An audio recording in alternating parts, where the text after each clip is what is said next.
వైఎస్ఆర్సీపీ అధినేత ప్రతిపక్ష నేత అయినటువంటి మాజీ ముఖ్యమంత్రి జగన్మోహన్ రెడ్డి పైన అడుగడుగునా ఆంక్షలు విధిస్తుంది ప్రస్తుత కూటమి ప్రభుత్వం. 31వ తేదీన నెల్లూరు పర్యటన నేపథ్యంలోనే వివిధ ఆంక్షలతో పోలీసులు నోటీసులు అందజేశారు.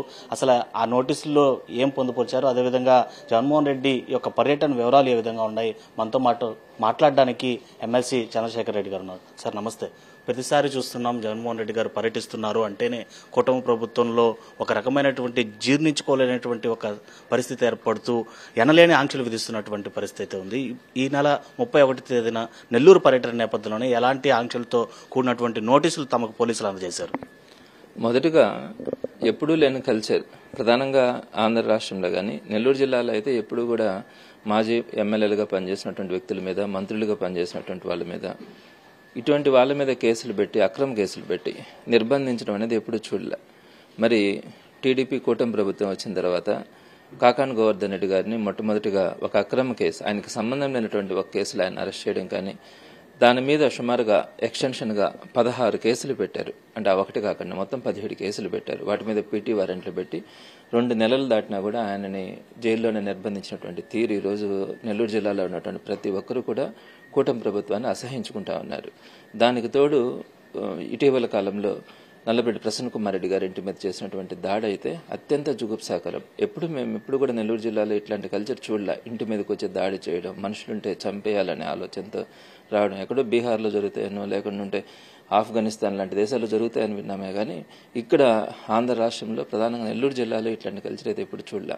మరి ఇట్లాంటి దురదృష్ట ఘటనలు జరుగుతా ఉన్న తర్వాత జగన్మోహన్ రెడ్డి గారు నెల్లూరుకు వచ్చి మొట్టమొదటిగా గోవర్ధన్ రెడ్డి గారిని పరామర్శించడానికి ఇంతకుముందు కూడా ప్లాన్ చేయడం కూడా జరిగింది. అయితే 2 సార్లు అలా ఆలోచించినప్పటికీ కూడా ఈ హెలిప్యాడ్ పర్మిషన్ ఇవ్వకుండా చాలా ఇబ్బందులు పెట్టడం. అంటే పోయినసారి కనుకైతే 3వ తారీఖు వస్తానన్నప్పుడు 2వ తేదీ దాకా కూడా హెలిప్యాడ్ పర్మిషన్ కి మాకు అవకాశం ఇవ్వకుండా వాళ్ళు దాన్ని పోస్ట్ పోన్ చేయడం. లాస్ట్ కి ఇంకా మేము ప్రెషర్ చేస్తా ఉంటే జైలు పక్కన ఒక అడవి లాంటి ఒక చిన్న ప్రాంతం ఇచ్చి ఇక్కడ హెలికాప్టర్లో ల్యాండ్ కావడం, వెంటనే జైలు దగ్గరకు వచ్చి ములాఖాత్ అయిపోయి మళ్ళీ వెంటనే తిరిగి వెళ్ళిపోవాలని ఆంక్షలు పెట్టడం కూడా జరిగింది. అంటే ప్రజల్లో ఉన్న కలవకూడదని.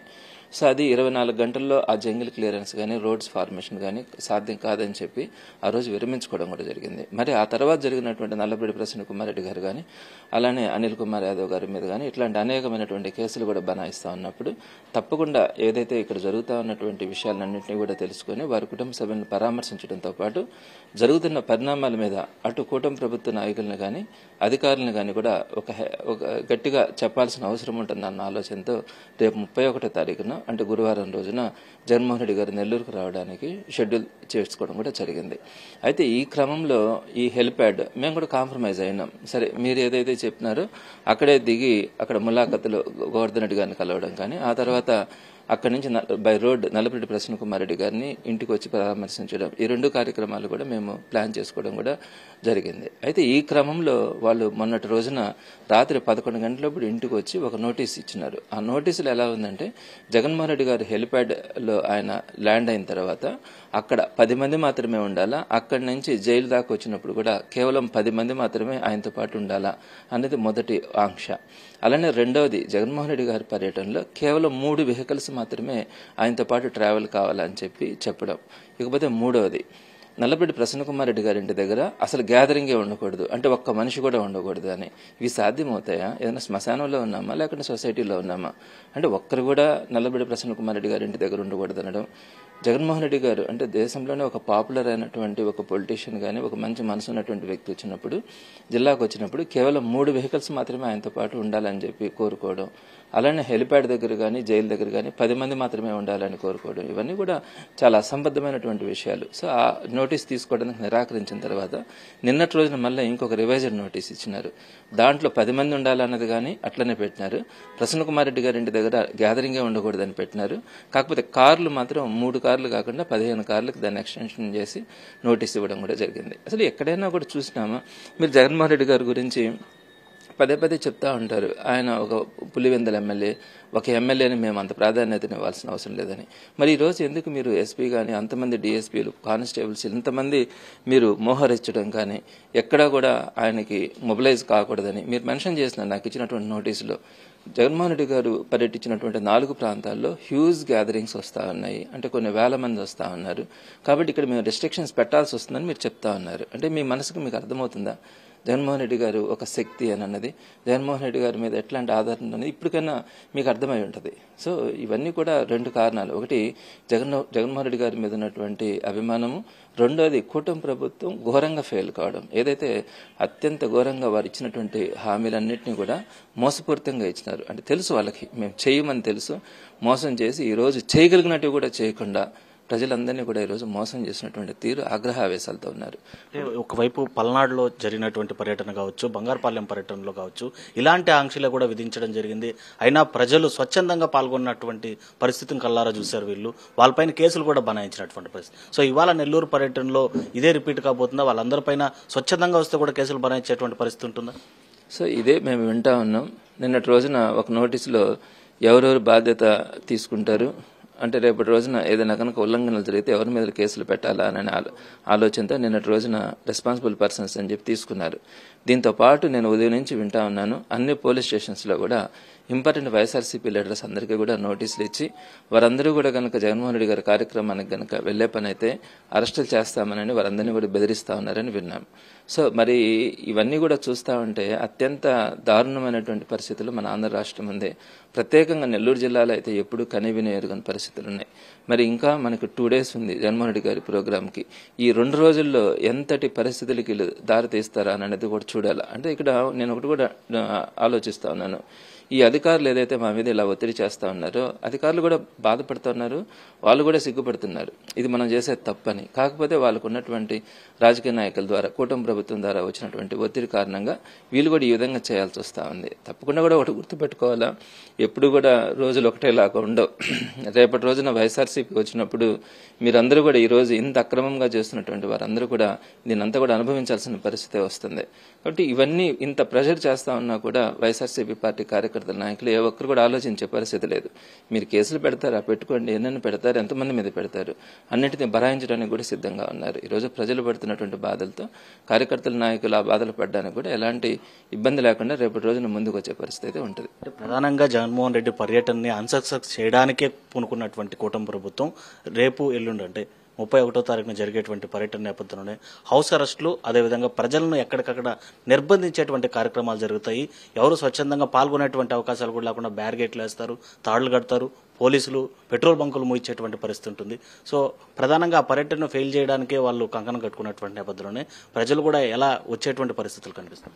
ఎల్లుండి నెల్లూరు చుట్టూ దిగ్బంధం చేయాలనే ఆలోచనతో అయితే ఉన్నారని అర్థమవుతా ఉంది. సో ఇవన్నీ కూడా ఒక రాక్షస పాలననే గుర్తుకు తెస్తా ఉన్నాయి. ఒక నియంతృత్వం, ప్రజాస్వామ్యం కాదు, ఇది ఒక నియంతృత్వం. ఇటువంటి పరిపాలనని మనకు కళ్ళకు చూపిస్తా ఉన్నారు. తప్పకుండా కూడా వాళ్ళు ఎన్ని అడ్డంకులు పెట్టినా కూడా, ఎంతమందిని అరెస్టులు చేసినా కూడా అభిమానం, ప్రేమతో చాలా మంది కూడా ముందుకు వస్తారు. సో ఇవన్నీ కూడా ప్రజలు గమనిస్తూ ఉంటారు, దీన్ని అసహించుకుంటా ఉన్నారు. మరింతగా రేపు నెల్లూరు పర్యటనలో కనుక ఇవన్నీ వాళ్ళు ఇప్పుడు ఏదైతే ఆలోచిస్తా ఉన్నారో అవన్నీ కనుక చేస్తే మటుకు ప్రజలు వాళ్ళందరినీ కూడా తిరుగుబాటు ధోరణితో కూటమి ప్రభుత్వ నాయకులను తరుముకునే రోజు కూడా తప్పకుండా అయితే ఉంటుంది. పర్యటనలో భాగంగా జగన్మోహన్ రెడ్డి గారు నెల్లూరులో ఎంత సమయం పాటు ఉండబోతున్నారో, అదేవిధంగా ఏదైనా మీటింగ్ కూడా నల్లపరెడ్డి ఇంట్లో కానీ సమావేశం అయినా నిర్వహించేటువంటి అవకాశాలు ఉన్నాయి. సో ప్యూర్లీ దీంట్లో ఎక్కడా కూడా పబ్లిక్ మీటింగ్ కానీ ర్యాలీలు కానీ అట్లా ఏది కానీ అనుకోలేదు. కేవలం గోవర్ధన్ రెడ్డి గారిని ములాఖతులో పరామర్శించడం, అక్కడి నుంచి రోడ్డు మార్గంలో నల్లపరెడ్డి ప్రసన్న కుమార్ రెడ్డి గారి ఇంటికి రావడం, వారి కుటుంబ సభ్యులతో కొద్దిసేపు మాట్లాడి అక్కడి నుంచి వెనుదిరగడం కూడా జరుగుతుంది. ఆల్మోస్ట్ 10 o'clockకి నెల్లూరుకి రీచ్ అవుతారు. 2 o'clockకి ప్రోగ్రామ్ కూడా క్లోజ్ కావడం కూడా జరుగుతుంది. సో ఇక్కడ ఎవరైనా కనుక అభిమానంతో ముందుకు వస్తే వారికి అభివాదం చేయడం తప్ప ప్రత్యేకంగా స్పీచ్లు ఇవ్వడం కానీ ఇంకా అట్లాంటి కార్యక్రమాలు ఏది కూడా మేము ప్లాన్ చేసుకోలేదు. కానీ అభిమానుల కార్యకర్తలు వచ్చినప్పుడు వారికి జగన్మోహన్ రెడ్డి గారు కనిపించడం కానీ, వారందరికీ అభివాదం చేయడం కానీ, అవకాశం ఉంటే ఎవరినైనా పలకరించుకోవడం జరుగుతుంది తప్ప ఇంకా మిగతా మీటింగులుగా అయితే ఎక్కడ కూడా ప్లాన్ చేయలేదు. నల్లపరెడ్డి ప్రసన్న కుమార్ రెడ్డి గారి ఇంటి దగ్గర సుమారుగా ఒక 20 నిమిషాల పాటు ఆ కుటుంబ సభ్యులతో మాట్లాడడం చేయడం కూడా జరుగుతుంది. చివరిగా చెప్పండి సార్, పోలీసుల ఆంక్షలను కూడా వ్యతిరేకిస్తూ దూసుకొచ్చేటువంటి వైఎస్ఆర్సీపీ కార్యకర్తలపైన కేసులు బనాయిస్తే ఎదుర్కోవడానికి సిద్ధంగా ఉన్నారు? తప్పకుండా అన్నిటికీ కూడా ప్రిపేర్ అవుతా ఉన్నాము. అంటే వీళ్ళు చేస్తున్నటువంటి తీరు ఇవన్నీ కూడా చూసిన తర్వాత ఈ ప్రభుత్వంలో ప్రజల తరపున పోరాడేటప్పుడు ఒక మంచి కోసం చేసే ప్రయత్నంలో ఖచ్చితంగా కేసులు పెడతారు. ఆ కేసుల్ని బరాయించుకోగలగాల. అంటే పౌర్ణాన్ని చూడాలి అంటే మనం అమావాస్యని బరాయించాలి. సో అలాంటి పరిస్థితి ఈరోజు ప్రజల్లో కూడా కనపడతా ఉంది. రేపటి రోజున మనం ఒక మంచి పాలనను చూడగలగాలి అంటే ఈ రోజు జరుగుతున్నటువంటి ఈ దుష్ట పరిపాలనని మనం ఎదుర్కోగలగాల. ఏదైనా సమస్యలు కేసులు అట్లాంటివి వచ్చినప్పుడు కూడా ఓర్చుకోగలగాల అన్నది ఈరోజు ప్రతి కార్యకర్తలో కూడా ఉంది. తప్పకుండా బరాయించడం కూడా జరుగుతుంది.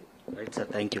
సో అది మొత్తం మీద ఎక్కడైనా సమస్యలు, వేధింపులు, అక్రమ కేసులు జరిగినటువంటి వ్యక్తుల్ని పరామర్శించడానికి ప్రతిపక్ష నాయకుడు హోదాలో వస్తున్నటువంటి జగన్మోహన్ రెడ్డి పర్యటనను విజయవంతం అవుతాన్ని జీర్ణించుకోలేక కూటమి ప్రభుత్వం ఇలాంటి ఆంక్షల పేరుతో కూడా పర్యటనని అన్సక్సెస్ చేయడానికి ప్రయత్నిస్తుంది. అయితే వాళ్ళు విధించినటువంటి ఆంక్షలు ఏది కూడా వైఎస్ఆర్సీపీ కార్యకర్తలను అడ్డుకునేటువంటి పరిస్థితి ఉండదు. ఖచ్చితంగా జగన్మోహన్ రెడ్డి పర్యటనను విజయవంతం చేస్తాం.